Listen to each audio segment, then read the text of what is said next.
So hello everyone, and in this video we will talk about GPAT 2024 in detail. So I'd request all of you, please watch the video till end, and then don't forget to like, comment, share and subscribe the channel Being Pharmacist for more updates related to the admission, counseling and all those things, right? So today's video's main topic is GPAT 2024 application and the dates, eligibility criteria, if something is going to change or not, which body will conduct the GPAT like PCI, Pharmacy Council of India, or as usual, National Testing Agency (NTA) or someone else. Like if PCI organized the GPAT exam this year, then if the syllabus will change or not, pattern or all the other things will change or not. In detail, we will discuss all these things. So first, see what PCI or Pharmacy Council of India is saying about GPAT. सो अगर हम लोग यहाँ पे चलेंगे FAQ page के ऊपर, तो यहाँ पे हम लोग देख सकते हैं जीपैट के ऊपर एक छोटा सा दिया गया है 20 नंबर पॉइंट को नोट कीजिए. The point number 20 is GPAT examination. The PCI is working on it and from the next year onward PCI will conduct the same.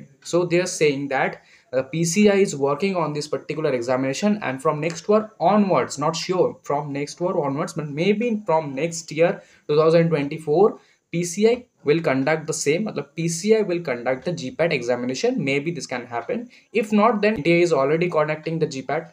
Now our main discussion coming to the all details about GPAT 2024. Firstly, let's talk about the exam. So for all the students who don't know about this exam, like were in B Farm, but till now they don't have any idea about GPAT. What is GPAT? Like what is this exam about? How this counseling and all the things happen?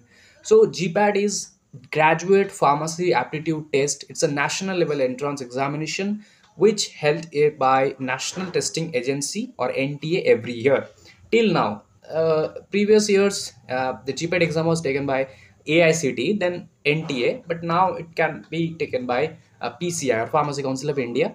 This examination will be conducted to provide admission in the academic session 24-25 of postgraduate pharmacy courses. Now, postgraduate pharmacy courses, I mean to say यहाँ पे M Pharma, MS Pharma, MS Pharma. Why? Because without GPAT you can't enter for the NIPER, right? And in NIPER there is MS Pharma. Also Pharma MBA, for a Pharma MBA course you need GPAT qualified, or GPAT students are always first preferable, right? Okay. Also PharmD PV course is also there. Qualified students of this examination will get the admission in M Pharma program of various participating pharmacy institutes across the country. Here during this article we will mentioning the details of the GPAT 2024 and all the other things, right? Exam pattern, all those things. So let's first talk about the highlight. So exam name, already I said, exam name is GPAT 2024. It's a PG level exam. Okay? Exam level is national. It's a national exam. Like all over India, GPAT exam is value. And course of what? Pharmacy courses, right? M Pharm, MS Pharm, Pharma MBA. Conducting body, यहाँ पे मैंने दोनों ही mention किया है, NTA as well as PCI, because we are not sure we will going to take, right? Application mode, so all the exam, these things will happen through online mode. Application exam is online mode, result will come online mode, and all the other things like admission, counseling, etc etc. Dates not clear, but date to be announced. हम लोग last में dates क्या हो सकता है उसके ऊपर बात करेंगे, ठीक है? प्रिपरेशन स्ट्रैटेजी की जगह एग्जाम पीरियड जो होता है वो 3 आवर्स ड्यूरेशन होता है एग्जाम का. कमिंग टू द नेक्स्ट, तो नेशनैलिटी इंडियन होना चाहिए, और कुछ अदर भी है वो CI और अदर के लिए, ठीक है? Age criteria, there is no upper limit, कोई भी इस एग्जाम को दे सकते हैं, कोई अपर एज लिमिट नहीं है. क्वालिफिकेशन आपका B Pharm होना चाहिए कंप्लीट. अगर आप लोग लास्ट ईयर में हो तो भी एलिजिबल हो इस एग्जाम को देने के लिए, ठीक है? ओके. अपियरिंग कैंडिडेट, जैसे कि मैंने कहा, जो अपियरिंग है फिलहाल लास्ट ईयर में है वो भी दे सकते हैं. Last year in the main यहाँ पे कि लास्ट 2 सेमेस्टर में से कोई भी ना. यहाँ पे क्वेश्चन आप सब पूछते रहते हो कि what about third year B Pharm students. Third year B Pharm students are eligible और not? So yes, of course you are eligible for the exam, but only for the exam, because as you are in third year, so you have to complete your fourth year, right? So you can't take admission with your third year GPAT score. You can appear for the exam, you can give the exam, but your result is nothing, no meaningless your result, okay? So you can just give the exam just for experience purpose, okay? Right. Now coming to the exam pattern. Online mode exam होता है, ये CBT mode जिसको बोला जाता है, and the medium is English, right? And all the questions are MCQ based, so this is not going to change anything. This will remain same if PCI takes or NTS take, no matter. 180 minutes का exam होता है, 125 questions रहता है total. For every correct marks you will get +4, for every negative mark you will get -1 will be deducted. Okay, complete exam pattern यहाँ पे मैंने दिया है, कौन से पर्टिकुलर सब्जेक्ट्स पे कितने मार्क्स कैरी करते हैं. तो 38 क्वेश्चन है, 152 maximum marks. 38 for pharmaceutics, pharmacognosy for 10, कोलॉजी for 28, total marks 112. And for other subjects like jurisprudence, pharma management, hospital pharmacy, this will include total 11. This can include 11 total questions and 44 marks. So what are total 125 यहाँ पे questions and total marks is into 4 which is 500. Okay, right. Syllabus की बात करें यहाँ पे, तो syllabus is huge. अगर आप लोग कमेंट करोगे इसके नीचे कि सर एक सिलेबस के ऊपर डिटेल वीडियो बना दीजिए, तो मैं सिलेबस के ऊपर एक डिटेल वीडियो आगे बहुत जल्द बना दूंगा, ठीक है, about the syllabus mainly. Okay, but mainly syllabus यहाँ पे बी फार्म का होल थ्रू आउट सिलेबस है, ठीक है. सिलेबस यहाँ पे कुछ अलग से नहीं है, सब कुछ सिलेबस में है. बट जैसे कि मैंने कहा, सिलेबस को वैसे ही प्रिपेयर करेंगे जैसे वेटेज है. Okay, right. सो यहाँ पे चलते हैं हम लोग आगे. Various topics will be included in the syllabus from the subjects of. कितने सारे सब्जेक्ट से आते हैं यहाँ पे, मैंने सारे सब्जेक्ट्स को इंक्लूड किया है.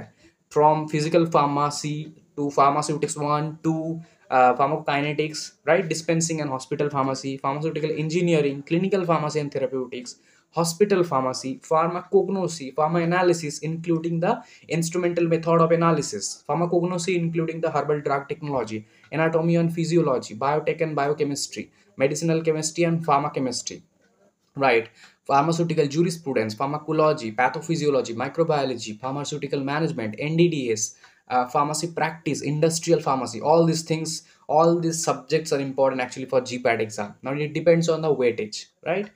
हम लोग यहाँ पे pharmacology including anatomy, physiology, patho मतलब पैथोफिजियोलॉजी, इनको वेटेज ज़्यादा देंगे क्योंकि इसमें ज़्यादा क्वेश्चंस आ सकते हैं. Pharmacology is not only pharmacology, means ये सारे subjects. Similarly chemistry means organic chemistry is very much important including pharma chemistry, मेडकेम, this things. Actually, inorganic chemistry is sometimes also important, right? Pharmaceutics means pharmaceutics 1, 2, dispensing pharmacy, including physical pharmaceutics, physical pharmacy, all these things. Pharmaceutical engineering, pharmaceutical industrial pharmacy, all these things. So, इनके ऊपर weightage हम लोग ज़्यादा देंगे, ठीक है, right. आगे चलते हैं. तो स्कोर कार्ड. स्कोर कार्ड कैसे होगा? एग्जाम दे दोगे आप लोग, उसके बाद रिजल्ट जैसे आ जाता है स्कोर कार्ड आपको मिल जाएगा. स्कोर कार्ड के वैलिडिटी को लेकर भी बहुत सारी कंफ्यूजन होता है, तो यहाँ पे कुछ चेंजेस नहीं हो रहा है. इसका स्कोर कार्ड जैसे 3 साल के लिए वैलिड होता है, it will valid for 3 years again, ठीक है. And there is no provision और रीचेकिंग होता है यहाँ पे, जो हो गया सो हो गया, ठीक है. स्कोर कार्ड यहाँ पे 3 चीज़ रहता था पहले, तो एक तो रैंक, ये तो जीपैट स्कोर, और एक GPAT marks. But last year यहाँ पे सिर्फ एक ही दिया गया था, जो कि NTA जीपैट जो स्कोर आउट ऑफ 100 था. यहाँ पे मार्क्स का कुछ दिया नहीं था, तो I think which was a bad decision, ऐसा नहीं होना चाहिए था. तो देखते हैं आगे जाके क्या होता है. चलते हैं काउंसलिंग के ऊपर. तो there is no all India based council और central level counselling for GPAT. There is no particular website from GPAT और फ्रॉम एनी अदर वेबसाइट. आपको कोई किसी भी तरीके का काउंसलिंग का सपोर्ट नहीं दिया जाएगा जीपैट, NTA, PCI किसी की तरफ से. अब PCI लेते हैं, यहाँ पे मैं इंक्लूड करना चाहूँगा, अगर PCI लेते हैं तो भी यहाँ पे कुछ मुझे नहीं लगता होगा. जैसे ये प्रोसेस चलते आ रहा है वैसे ही होगा. कैसे होता है? सिंपल, आप लोगों के रिजल्ट दे दिए, अब हर एक इंस्टीट्यूट अपना फॉर्म ओपन करेगा. आपको आपके जीपैट के रैंक के बेसिस पे अप्लाई करना है. वो आप कट ऑफ के बेसिस पे मेरिट लिस्ट निकालेंगे, जहाँ पे आपका लग जाता है you can take admission on that particular institute. Talking about preparation tips. तो प्रिपरेशन के लिए student must know firstly the syllabus, last year cut offs, exam preparation, right. ये सब पहले जानो. एग्जाम में जाने से पहले या फिर एग्जाम के प्रिपरेशन से पहले एग्जाम के बारे में थोड़ा सा माइंडसेट रखो कि ये मेरा एक्चुअल में गोल है, इसमें इतना मार्क्स लाना है मुझे, इतना मार्क्स लाना है, इसका वेटेज इतना है, इसका कट ऑफ उतना था, इस कॉलेज में मुझे जाना है. तो ये सारा माइंडसेट क्लियर कर लो एंड एक लिस्ट बना लो कि मुझे ICT मुंबई ही चाहिए. ICT मुंबई में फार्मास्यूटिक्स का लास्ट ईयर का कट ऑफ ये था. ICT मुंबई में फार्मास्यूटिक्स के लिए मुझे इतने मार्क्स चाहिए और इतने मार्क्स मुझे मिलेंगे कैसे, उसके लिए मुझे सिलेबस पे फोकस करना चाहिए. तो मेरा स्ट्रॉन्ग सब्जेक्ट है pharmaceutics, pharmacology and other subject. Chemistry मेरा स्ट्रॉन्ग साइड नहीं है, तो जो स्ट्रॉन्ग साइड नहीं है उसको भी स्टडी करेंगे, लेकिन जो है उसको ज़्यादा फोकस करेंगे, ताकि उस पर्टिकुलर टॉपिक्स जो मेरे स्ट्रॉन्ग साइड्स है उनसे कोई भी किसी भी तरह का गलती ना हो, ताकि यहाँ पे अगर गलती होते हुए तो कवर अप हो जाए। ठीक है, उसके बाद आपको previous year questions and sample papers को देखना है, क्योंकि जानने हैं कि कैसे क्या होता है। स्पेशली जो मॉक पेपर्स होते हैं उन पे बैठो, देखो कि कितना टाइम रहता है, कितने टाइम में मुझे क्या क्या करना है एक्चुअली में, कैसे टाइप का क्वेश्चंस आते हैं। मिनिमम लास्ट 5-6 ईयर्स का क्वेश्चन मॉक टेस्ट की तरह दो, तब पता चलेगा कि कैसे टाइप के क्वेश्चंस कैसे दे रहे हैं एक्चुअली में। And read all the major subjects A to Z। Major subject आपको सबसे पहले तो if you starting the preparation, major subject कोलॉजी, केमिस्ट्री एंड स्यूटिक्स जितने हैं A to Z all study करो, बेसिक्स टू एडवांस लेवल। हो सके तो एक दो बुक कोई भी ले लो। उसके बाद जैसे जैसे स्टडी कर रहे हो उसका शॉर्ट्स नोट्स बनाओ, आगे रिवीजन में काम आएगा। 2 बार रिवाइज नहीं कर पाएंगे हम लोग अगर हमारे पास इतना टाइम नहीं है, राइट। और for minor read just point topic, like जो सजेस्टिव टॉपिक्स है उनको स्टडी करो, दैट विल बी एनफ अगर आपके पास इनफ टाइम नहीं है तो।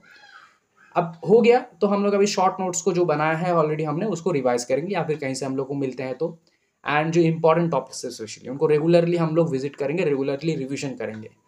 Offline and online mock test देंगे, ऑफलाइन पेन पेपर घर पे बैठ के देंगे टाइम मिला के, एंड मॉक टेस्ट ऑनलाइन भी देंगे, क्योंकि ऑनलाइन में भी आपको जीपैड एग्जाम की तरह ही फील आएगा एक। और राइट टाइम टेबल बनाओ and follow it regularly. And यहाँ पे मैंने लिखा है for any suggestion and guidance contact me directly, and this is true. अगर आपको किसी भी तरीके का सजेशन या फिर गाइडेंस चाहिए, आप मुझे डायरेक्टली इंस्टाग्राम पे या फिर फेसबुक पे मैसेज कर सकते हो। मैं फेसबुक पे मैं न्यू आया हूँ, मेरा जो पेज है या फिर मेरे नाम से है, एंड इंस्टाग्राम तो है ही बहुत दिनों से, तो आप सबको पता है। तो आप फेसबुक या इंस्टाग्राम पे मुझे मैसेज कर लेना डायरेक्टली।